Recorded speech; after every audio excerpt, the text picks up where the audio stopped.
Hi, everybody. It is Anthem Salgado, your business coach and marketing strategist from Art of Hustle. Let's talk about goals, challenges, and the mindsets associated with each. I want to recall a story from a couple of years ago where I was still pretty much fancying myself a poet, and I was trying my hand at bilingual poetry. I wanted to write something in Spanish, and I remember asking a friend of mine, a native Spanish speaker, how do you say the word challenge? And she said, well, I'm not sure I understand. What exactly do you mean? To which I replied, well, like challenge, like in the new year, my challenge will be to accomplish the following things, X, Y, and Z.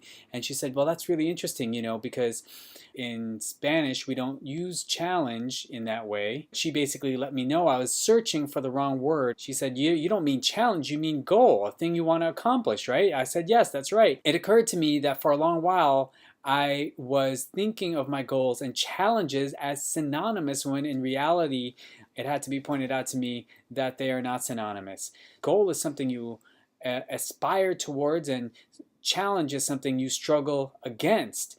So, what do you have on your plate when it comes to your career or your business or your everyday to-do list? Do you have a bunch of goals that you've set for yourself, or do you have a bunch of challenges that you've set for yourself? I'll bet you anything that how you think about it greatly, if not 100%, determines the kinds of outcomes that you're going to get from approaching those tasks with those particular lenses. And by the way, the word that I was finally given for goal in Spanish is meta, M-E-T-A, which is also, as the poetry of life would have it, the prefix to the word metamorphosis.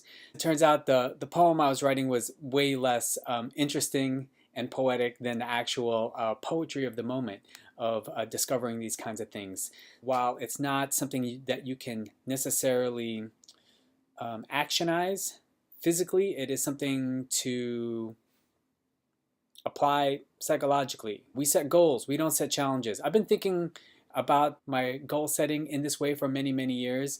Just recently, someone asked me, what kind of problem would you like to address? And I drew a blank because I don't look at anything these days as a problem. I look at everything as a goal that I want to work towards. That's just the way I see it. That's how I live. That's the muscle I've been practicing. And now it's just the way I experience life. So it's not impossible to be an optimist, but that takes work. It's definitely work. Don't take for granted that optimism is just something you have. It's something each of us has to work towards, and sometimes the thing we need to switch in our minds is something as subtle as what word we choose when describing the things that we're trying to get done. All right? That's it. Go out there, stay strong, keep a good hustle. We'll meet you at the website artofhustle.com. Many thanks.